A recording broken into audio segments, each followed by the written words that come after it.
Gather round, boys and girls of all ages. It's story time with the professor of perseverance.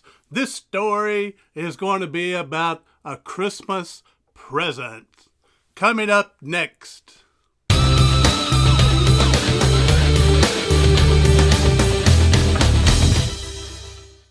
Be sure to subscribe below, that red button that says subscribe. Go and click on that and click on that bell. Get that ring-a-ding-ding for notification for the next upload. All right, this Christmas present came in the form of my 5th grade. I was about 11, 12 years old. And back in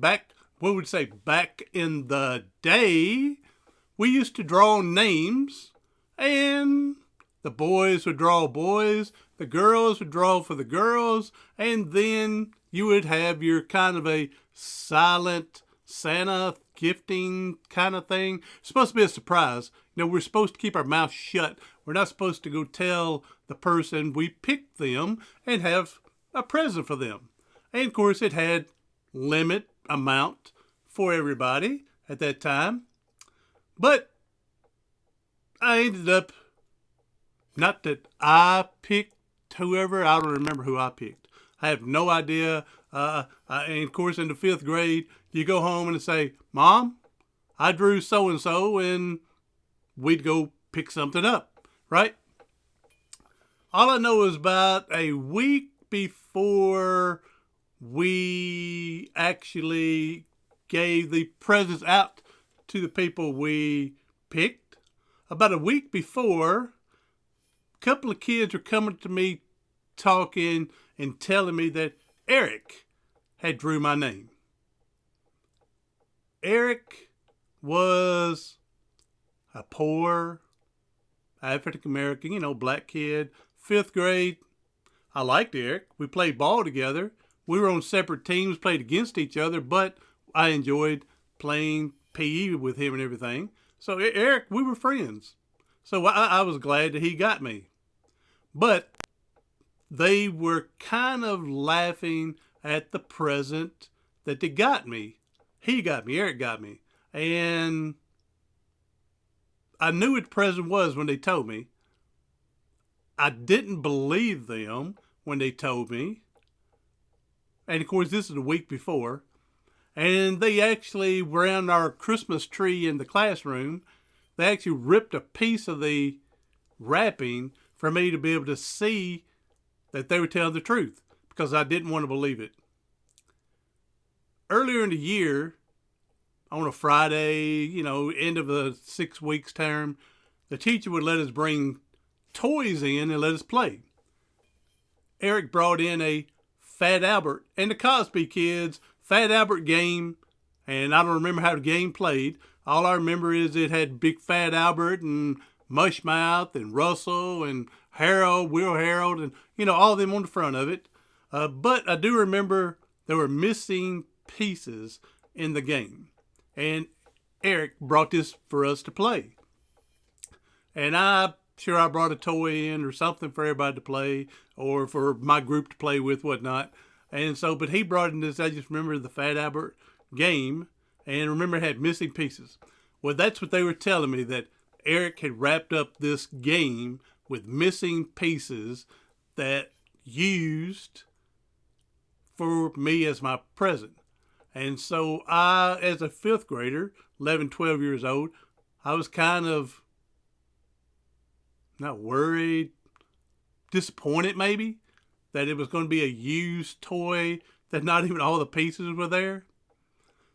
So come the day and everything like that, the presents were all given out to everyone, and sure enough, as I'm taking it apart, the wrapper, everybody else tearing into theirs, right? I'm reluctantly hoping this is not what it really, people said it is, that something's inside the box different, as maybe a gag.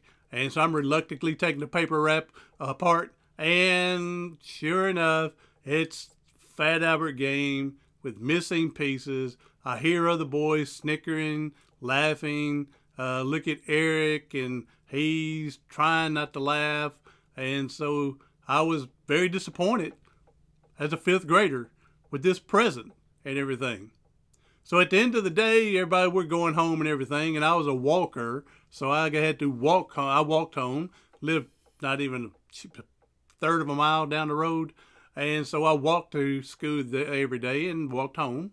And so here I am with this used toy, missing pieces, Fat Albert game that I didn't want because fifth graders, you want a new toy.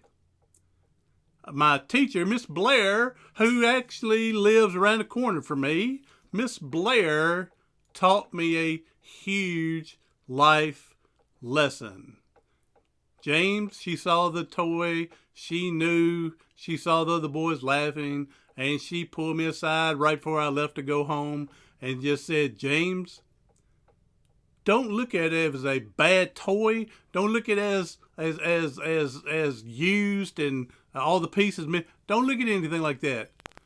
Look at it as this might have been Eric's best toy at home, and he wanted you to have it for a Christmas gift.